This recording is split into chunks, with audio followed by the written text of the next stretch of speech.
Hi friends, എല്ലാവർക്കും നമ്മുടെ പുതിയ വീഡിയോയിലേക്ക് സ്വാഗതം. ഇന്ന് നമ്മൾ ഉണ്ടാക്കാൻ പോകുന്നത് ഇപ്പോൾ ട്രെൻഡിങ് ആയിക്കൊണ്ടിരിക്കുന്ന ടോപ്പ് ഫോർവേഡ് കേക്കാണ്, അഥവാ തലതിരിഞ്ഞ കേക്ക്.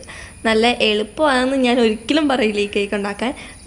കേക്കിൻ്റെ സ്പഞ്ച് ഉണ്ടാക്കാൻ എളുപ്പമാണ്, പക്ഷേ നമുക്ക് ഫ്രോസ്റ്റിംഗ് ചെയ്യാൻ ഇച്ചിരി ബുദ്ധിമുട്ടാട്ടോ. അപ്പോൾ നമുക്ക് ഈ കേക്ക് ഉണ്ടാക്കാനായിട്ട് ആദ്യം തന്നെ സ്പഞ്ച് റെഡിയാക്കി എടുക്കണം. അതിനായിട്ട് ഞാനിവിടെ 7 ഇഞ്ചിൻ്റെ കേക്ക് ടീനിൽ ബട്ടർ പേപ്പർ വെച്ച് ഓയിൽ ബ്രഷ് ചെയ്ത് നന്നായിട്ട് സ്പ്രെഡ് ചെയ്തിട്ട് മാറ്റി വയ്ക്കാം. ഇനി ഒരു അരിപ്പയിലേക്ക് 1/2 കപ്പ് മൈദ ഇട്ട് കൊടുക്കാം. ഞാനിവിടെ 1/2 കപ്പിൽ നിന്ന് 1 ടേബിൾ സ്പൂൺ മാറ്റിയിട്ട് 1 ടേബിൾ സ്പൂൺ കോൺഫ്ലോർ ആഡ് ചെയ്ത് കൊടുത്തായിരുന്നു.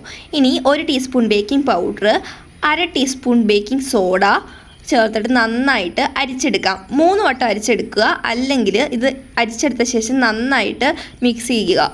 ഇതിൽ മിക്സിങ് ഒരു പ്രധാന കാര്യം തന്നെയാണ്. മിക്സ് ചെയ്യുക അല്ലെങ്കിൽ അരിച്ചെടുക്കുകയോ ചെയ്താൽ നമ്മുടെ കേക്ക് നല്ല സോഫ്റ്റ് ആകും. ഇനി ഒരു ബൗളിലേക്ക് 2 മുട്ടയാണ് ഞാനിവിടെ പൊട്ടിച്ചൊഴിച്ചത്. നിങ്ങളുടെ ചെറിയ മുട്ടയാണെങ്കിൽ 3 എണ്ണം എടുക്കാം. ഇനി നന്നായിട്ട് ബീറ്റ് ചെയ്തെടുക്കാം. ഒരു നുള്ളു ഉപ്പും കൂടി ഇട്ടാട്ടോ ഞാൻ ബീറ്റ് ചെയ്തത്, അത് ക്യാമറയിൽ കിട്ടിയില്ല. ആദ്യം നമ്മളിത് ഒരു 1 മിനിറ്റ് നേരത്തേക്ക് ബീറ്റ് ചെയ്ത ശേഷം ഇനി ഇതിലേക്ക് ഒരു 1/2 ടീസ്പൂൺ അല്ലെങ്കിൽ 1 ടീസ്പൂൺ വാനില എസൻസ് ചേർത്ത് കൊടുക്കാം. പിന്നെ 1/2 കപ്പ് പഞ്ചസാര കുറച്ചായിട്ട് ചേർത്തിട്ട് നമുക്ക് ഇടയ്ക്കിടയ്ക്ക് ബീറ്റ് ചെയ്ത് കൊടുക്കാം. ഇത് ഞാൻ ടോട്ടൽ ബീറ്റ് ചെയ്തത് 5 മിനിറ്റ് ആണ്. നിങ്ങൾക്ക് ഇപ്പോൾ ബീറ്റർ ഇല്ലെങ്കിൽ വിസ്ക് വെച്ചൊരു 20 മിനിറ്റ്സ് എങ്കിലും ബീറ്റ് ചെയ്താൽ നന്നായിട്ട് കിട്ടും. പക്ഷേ കൈ നല്ല കടച്ചിലായിരിക്കും. ഇതിപ്പോൾ നല്ല ഫ്ലഫി ആയിട്ട് തന്നെ കിട്ടിയിട്ടുണ്ട്, നല്ലൊരു ക്രീമി കളറായിട്ടുണ്ട്. ഇതാണ് ഇതിൻ്റെ കൺസിസ്റ്റൻസി. ഇനി നമുക്കിതിലേക്ക് ഒരു 2 ടേബിൾ സ്പൂൺ ഓയിൽ ചേർത്തിട്ട് നന്നായിട്ട് മിക്സ് ചെയ്യാം. പാം ഓയിലോ അല്ലെങ്കിൽ സൺഫ്ലവർ ഓയിലോ അല്ലെങ്കിൽ റിഫൈൻഡ് ആയിട്ടുള്ള ഏത് ഓയിൽ വേണമെങ്കിലും യൂസ് ചെയ്യാം. ഇനി നമുക്കിതിലേക്ക് നമ്മൾ നേരത്തെ അരിച്ചു വെച്ചിരിക്കുന്ന ഫ്ലോർ കുറച്ചായിട്ട് ചേർത്തിട്ട് ഒരു 1/4 കപ്പ് പാലും ചേർത്തിട്ട് നന്നായിട്ട് ഫോൾഡ് ചെയ്തെടുക്കാം. ഇത് ഫോൾഡ് ചെയ്തെടുക്കുമ്പോൾ നല്ല സ്ലോ ആയിട്ട് ഫോൾഡ് ചെയ്യുക. നല്ല ക്ഷമയോടുകൂടി സമയമെടുത്ത് തന്നെ കട്ടകളില്ലാതെ നന്നായിട്ട് ഫോൾഡ് ചെയ്യുക. നമ്മൾ ഫ്ലോറും പാലും ഇടവിട്ട് ചേർത്ത് കൊടുക്കുക. ഞാനിവിടെ 1/4 കപ്പ് പാൽ ആഡ് ചെയ്ത് കഴിഞ്ഞിട്ട് 1 ടേബിൾ സ്പൂൺ പാലും കൂടി ആഡ് ചെയ്തായിരുന്നു, ഇതിൻ്റെ കൺസിസ്റ്റൻസി കറക്റ്റ് ആവാൻ വേണ്ടി. ഒരിക്കലും ഓവറായിട്ട് ഫോൾഡ് ചെയ്തെടുക്കല്. ഓവറായിട്ട് ഫോൾഡ് ചെയ്താൽ നമ്മുടെ കേക്ക് ഫ്ലോപ്പ് ആവാൻ ചാൻസ് ഉണ്ട്. ഇനി ലാസ്റ്റായിട്ട് നമുക്കിതിലേക്ക് 1 ടീസ്പൂൺ വിനാഗിരി കൂടി ചേർത്തിട്ട് നന്നായിട്ട് മിക്സ് ചെയ്തിട്ട് കേക്ക് ടീനിലേക്ക് ഒഴിച്ചു മാറ്റാം. ഇതിൻ്റെ കൺസിസ്റ്റൻസി നിങ്ങൾ കണ്ടല്ലോ, ഒത്തിരി തിക്കും അല്ല എന്നാൽ ഒത്തിരി ലൂസും അല്ല. ഇനി നമുക്ക് കേക്ക് ടിന്ന് നന്നായിട്ട് ടാപ്പ് ചെയ്യാം. എയർ ബബിൾസ് പോകാനായിട്ടോ ടാപ്പ് ചെയ്യുന്നത്. നന്നായിട്ട് ടാപ്പ് ചെയ്തിട്ട് ഇത് നമുക്ക് പ്രീ ഹീറ്റ് ചെയ്ത് വെച്ചാൽ പാനിലേക്കോ ബിരിയാണി പോട്ടിലേക്കോ വെക്കാം. 10 മിനിറ്റ്സ് ആട്ടോ പ്രീ ഹീറ്റ് ചെയ്തത്. ഇനി ഇത് മൂടി വെച്ച ശേഷം ഇതിൻ്റെ മുകളിൽ ഒരു വെയിറ്റ് എടുത്ത് വെച്ചിട്ട് ഒരു 20 മിനിറ്റ് നേരത്തേക്ക് നമുക്ക് ലോ ഫ്ലെയിമിൽ കുക്ക് ചെയ്യാനായിട്ട് വെക്കാം. അപ്പോൾ 20 മിനിറ്റ്സ് കഴിഞ്ഞിട്ടുണ്ട്. നമുക്കിത് തുറന്ന് നോക്കാം. തുറന്ന് നോക്കുമ്പോൾ നിങ്ങൾ 20 മിനിറ്റ്സ് അല്ലെങ്കിൽ 50 മിനിറ്റ്സ് കഴിഞ്ഞിട്ട് മാത്രമേ തുറന്ന് നോക്കാവുള്ളൂ. 5 മിനിറ്റ്സ് ഇടവിട്ടൊന്ന് തുറന്ന് നോക്കിയേക്കല്ല. ഇനി നമുക്കൊരു ടൂത്ത് പിക്കോ അല്ലെങ്കിൽ കത്തിയോ വെച്ചിട്ടൊന്ന് കുത്തി നോക്കുക. അപ്പോൾ അത് ക്ലീൻ ആയിട്ട് വന്നിട്ടുണ്ടെങ്കിൽ കേക്ക് റെഡി ആയിട്ടുണ്ട്. ഇനി നമുക്കിതൊരു പാത്രത്തിലേക്ക് കമഴ്ത്തി കൊടുക്കാം. ഇതിൻ്റെ അടിഭാഗം നടുക്ക് ചെറുതായിട്ടൊന്ന് കരിഞ്ഞിട്ടുണ്ട് കേട്ടോ, പക്ഷേ വേറൊരു കുഴപ്പമില്ല, നടുക്ക് മാത്രമാണ് കരിഞ്ഞിട്ടുള്ളത്. കേക്ക് നല്ല സോഫ്റ്റി ആയിട്ടും സ്പഞ്ചി ആയിട്ടും തന്നെയാട്ടോ വന്നിരിക്കുന്നത്. നല്ല അടിപൊളി സോഫ്റ്റ് ആട്ടോ. ഇനി നമ്മൾ ഇങ്ങനെ കഴിക്കാനൊന്നുമല്ലല്ലോ, നമുക്ക് ടോപ്പ് ഫോർവേഡ് കേക്ക് ആക്കണ്ടേ. അതിനായിട്ട് നമുക്ക് ഇങ്ങനെ ഒരു കുറച്ച് ഭാഗം, ഒരു 1/4 ഭാഗം പോലും ഇല്ല കേട്ടോ, അത്രയൊന്ന് കട്ട് ചെയ്ത് മാറ്റി വയ്ക്കാം. അത് നമുക്ക് ചുമ്മാ കഴിക്കാം കേട്ടോ. ഇനി ഞാനിത് 4 ലെയറായിട്ടോ കട്ട് ചെയ്തേക്കുന്നത്. നിങ്ങൾക്ക് എങ്ങനെ വേണമെങ്കിലും ഇഷ്ടമുള്ള പോലെ കട്ട് ചെയ്യാം. ആദ്യം നമ്മൾ ചെറുതായിട്ട് കത്തി കൊണ്ട് വരഞ്ഞിട്ട് വേണം കട്ട് ചെയ്യാനായിട്ട്, അല്ലെങ്കിൽ നല്ല പെർഫെക്റ്റ് ആയിട്ട് കട്ട് ചെയ്ത് കിട്ടും. അപ്പോൾ ഇനി നമുക്ക് ഇതിനായിട്ടുള്ള ക്രീം റെഡിയാക്കാം. അപ്പം നിങ്ങൾ വിചാരിക്കും ഐസ് ക്യൂബൊക്കെ ഇട്ടിട്ട് ഞാൻ ഇതിനെ ബീറ്റ് ചെയ്യുന്നതെന്ന്. ഇത് ഡയറി വിപ്പിംഗ് ക്രീം ആട്ടോ. എനിക്ക് ലോക്ക്ഡൗൺ ആയതുകൊണ്ട് നോൺ ഡയറി വിപ്പിംഗ് ക്രീം കിട്ടിയില്ല. നിങ്ങൾ ഒരിക്കലും ഡയറി വിപ്പിംഗ് ക്രീം കേക്കിലേക്ക് യൂസ് ചെയ്യരുത്. ഇതാ എനിക്ക് കിട്ടിയതുകൊണ്ട് മാത്രമാണ് ഇത് യൂസ് ചെയ്തിരിക്കുന്നത്. ഞാൻ എനിക്കിത് പ്രിഫർ ചെയ്യത്തില്ല. ഞാൻ കേക്കിന് യൂസ് ചെയ്യുന്നത് നോൺ ഡയറി വിപ്പിംഗ് ക്രീമാണ്. അപ്പം ഇതുവരെ ഞാൻ ഡയറി വിപ്പിംഗ് ക്രീം യൂസ് ചെയ്തിട്ടില്ല. ഞാൻ ഐസ്ക്രീംസിന് മാത്രമേ യൂസ് ചെയ്തിട്ടുള്ളൂ. ഐസ്ക്രീമിൻ്റെ ടേസ്റ്റ് ആട്ടോ ഈ ക്രീമിന്. നമ്മുടെ ഫ്രണ്ട്സ് പറഞ്ഞോണ്ടാട്ടോ നമ്മൾ ഈ കേക്ക് ഉണ്ടാക്കിയത്. അതുകൊണ്ട് ഞാൻ ഏത് വിപ്പിംഗ് ക്രീം ആയാലും കുഴപ്പമില്ല എന്ന് ഓർത്തിട്ടാണ് ഞാൻ ഈ വിപ്പിംഗ് ക്രീം മേടിച്ചത് തന്നെ. ഇത് ഒരു സോഫ്റ്റ് പീക്കായിട്ടാട്ടോ കിട്ടിയത്, അത്ര സ്റ്റിഫൊന്നുമല്ല. വീഡിയോയിൽ കാണുമ്പോൾ പക്ഷേ അത്ര സ്റ്റിഫായിട്ട് തോന്നുന്നുണ്ട്. പക്ഷേ ഈ ക്രീമിൻ്റെ കൺസിസ്റ്റൻസി ഭയങ്കര ഒരു സൈസ് ഷൈനി ആയിട്ട് മിൽക്കി ആയിട്ട് തോന്നുന്നുണ്ട്. അതുകൊണ്ട് നിങ്ങൾ ഒരിക്കലും യൂസ് ചെയ്യില്ല കേട്ടോ. അതുകൊണ്ടാണ് ഞാൻ ഇങ്ങനെ പറഞ്ഞു തരുന്നത്. ഈ ക്രീം ഞാനൊരു 10 മിനിറ്റ്സ് ബീറ്റ് ചെയ്തപ്പോഴാണ് കേട്ടോ ഇങ്ങനെയെങ്കിലും കിട്ടിയത്. പക്ഷേ ഇത് നമ്മൾ പുറത്തെടുക്കുമ്പോൾ അപ്പോൾ തന്നെ ലൂസാവുന്നു. ഫ്രിഡ്ജിൽ വെക്കുമ്പോൾ നന്നായിട്ട് കിട്ടുന്നത് കണ്ടോ. ഇതിൻ്റെ കൺസിസ്റ്റൻസി കണ്ടോ, ഇങ്ങനെയാണ് കിട്ടുന്നത്. നമ്മൾ മറ്റേ ക്രീം ബീറ്റ് ചെയ്യുമ്പോൾ നമുക്കറിയാം താഴത്തേക്ക് വീഴത്തും കൂടിയില്ല, നല്ല സ്റ്റിഫി ആയിട്ടിരിക്കും. നമുക്ക് കേക്ക് റെഡിയാക്കാം. അതിനായിട്ട് ഞാനിവിടെ ഒരു കേക്ക് ബോർഡിലേക്ക് കുറച്ച് വിപ്പിംഗ് ക്രീം ആദ്യം അപ്ലൈ ചെയ്ത് കൊടുക്കുന്നുണ്ട്. നമ്മൾ എപ്പോഴും കേക്ക് ചെയ്യുമ്പോൾ അല്ല വിപ്പിംഗ് ക്രീം ആഡ് ചെയ്യുന്നത്. നമ്മളിങ്ങനെ നീളത്തിലാണ് വെച്ച് കൊടുക്കുന്നത്. ഞാൻ ആദ്യം ഇങ്ങനെ വെച്ച് പോയി, പിന്നെയാണ് ആലോചിക്കുന്നത് ഇങ്ങനെ വെച്ചാൽ ഒട്ടും വീതി കിട്ടത്തില്ല. അപ്പം ഞാനാണെങ്കിൽ അത് നേരെ തിരിച്ചു വെച്ചു.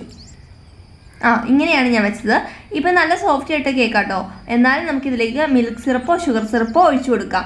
മിൽക്ക് സിറപ്പ് എന്ന് പറഞ്ഞാൽ മിൽക്കും ഷുഗറും കൂടി മെൽറ്റ് ചെയ്തതാട്ടോ. ഇതിലേക്ക് ഞാൻ കുറച്ച് പാൽപ്പൊടി ചേർത്തു.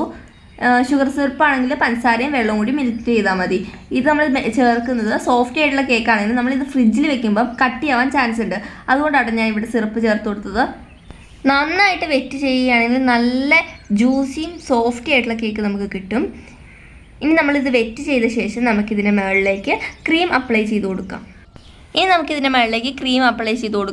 ഈ ക്രീം കണ്ടോ, ഇത് കേക്കിൽ ഇരിക്കുന്ന പോലും ഇല്ല, നല്ല ടഫായിരുന്നു കേട്ടോ. ഈ ക്രീം കാരണമാണ് ഈ കേക്ക് ചെയ്യാൻ ഞാൻ ആദ്യം തന്നെ പറഞ്ഞത് നല്ല ടഫായിരുന്നു എന്ന്.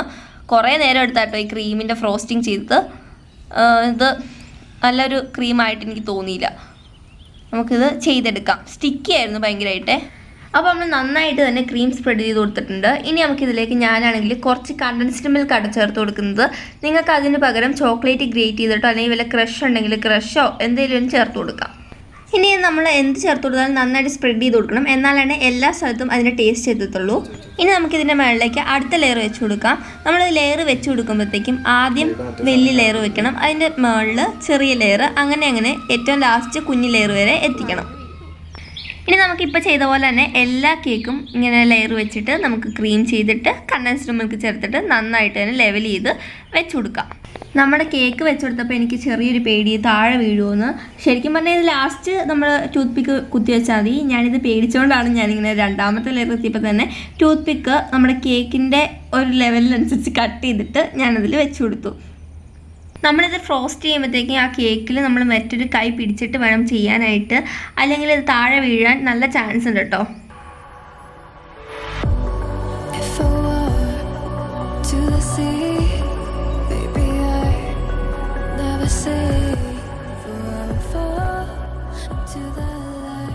ലാസ്റ്റത്തെ ലെയറും കൂടി വെച്ചിട്ട് ഇത് താഴെ പോകാതിരിക്കാൻ ടൂത്ത് പിക്സോ അല്ലെങ്കിൽ ഞാൻ ബാംബൂ സ്റ്റിക്കാട്ടോ വെച്ചത്. ബാംബൂ സ്റ്റിക്ക് വെച്ചിട്ട് നമുക്ക് നന്നായിട്ട് ഫ്രോസ്റ്റ് ചെയ്തെടുക്കാം. ഈ കേക്ക് ചെയ്യുമ്പോഴത്തേക്കും പൈപ്പിംഗ് ബാഗിലാക്കിയിട്ട് ക്രീം വെച്ച് കൊടുക്കുന്ന കേട്ടോ ഇച്ചിരിയും കൂടി എളുപ്പമായിട്ട് തോന്നുന്നത്. ഇത് ഐസിങ് ചെയ്യാൻ ഇച്ചിരി പാടായിരുന്നു. അതിൻ്റെ കൂടെ ഈ ക്രീമാണെങ്കിൽ മെൽറ്റ് ആകുന്ന ക്രീമും. ഇനി കേക്ക് ക്രം കോട്ട് ചെയ്തിട്ട് 5 മിനിറ്റ് നേരം ഫ്രീസറിൽ വെച്ച ശേഷം ഫൈനൽ കോട്ട് കൊടുത്തിട്ട് 30 മിനിറ്റ് നേരത്തേക്ക് ഫ്രിഡ്ജിൽ വെച്ചിട്ട് നന്നായിട്ട് സെറ്റ് ചെയ്തെടുക്കാം. അതിനുശേഷം നമുക്ക് ഡെക്കറേഷനിലേക്ക് പോകാം. നമുക്ക് ഡെക്കറേറ്റ് ചെയ്യാനായിട്ട് ലോക്ക്ഡൗൺ ആയതുകൊണ്ട് കടയൊന്നുമില്ല, കേക്കിൻ്റെ കടയൊന്നുമില്ല. അതുകൊണ്ട് തന്നെ എൻ്റെ കയ്യിൽ ഒരു സാധനങ്ങളും ഇല്ലായിരുന്നു ഡെക്കറേറ്റ് ചെയ്യാൻ. ക്രീമും ഇല്ലായിരുന്നു, എല്ലാം തന്നെ തീർന്നിരിക്കുമായിരുന്നു. അപ്പോൾ ഞാൻ വിചാരിച്ചു മുറ്റത്തേക്ക് ഇറങ്ങിയപ്പോൾ നല്ല ഭംഗിയുള്ള പൂക്കൾ കണ്ടു. അപ്പോൾ ഞാൻ ഇതുപോലത്തെ കുറച്ച് പൂക്കൾ പറിച്ചിട്ടുണ്ട്. നമുക്ക് കേക്ക് ഇത് വെച്ച് ഡെക്കറേറ്റ് ചെയ്യാം. അപ്പോൾ നമ്മൾ കേക്കിൽ ഇത് വെക്കുമ്പോഴത്തേക്കും ഇതിലെന്തെങ്കിലും പ്രാണിയൊക്കെ കാണുമല്ലോ. അപ്പോൾ നമുക്കിത് ക്ലിംഗ് റാപ്പ് വെച്ച് നന്നായിട്ട് കഴുകണം. അത് കഴിഞ്ഞിട്ട് ക്ലിംഗ് റാപ്പ് വെച്ച് റാപ്പ് ചെയ്തിട്ട് നല്ല നീറ്റാക്കി എടുക്കാം. ഇനി ഇത് കേക്കിലേക്ക് വെച്ച് കൊടുക്കാം. അപ്പോൾ നമുക്ക് ഈ കേക്ക് മര്യാദയ്ക്ക് കവർ ചെയ്യാൻ പോലും പറ്റിയിട്ടില്ല കേട്ടോ. ഈ ക്രീം അങ്ങനെയായിരുന്നു, മെൽറ്റ് ആയിക്കൊണ്ടിരിക്കുകയാണ്. ഞാൻ വീണ്ടും അത് ശരിയായിക്കൊണ്ടിരിക്കുകയാണേ. അപ്പോൾ നമ്മൾ ലാസ്റ്റായിട്ട് ചോക്ലേറ്റ് ഡ്രിപ്പ് കൂടി ചെയ്തിട്ടുണ്ട്. പക്ഷേ ഈ ക്രീം മെൽറ്റ് ആവുന്നതിൻ്റെ കൂടെ ചോക്ലേറ്റ് ഡ്രിപ്പും കൂടി ഒലിച്ചു വരുമായിരുന്നു. ഒന്നും ചെയ്യാൻ പറ്റിയില്ല.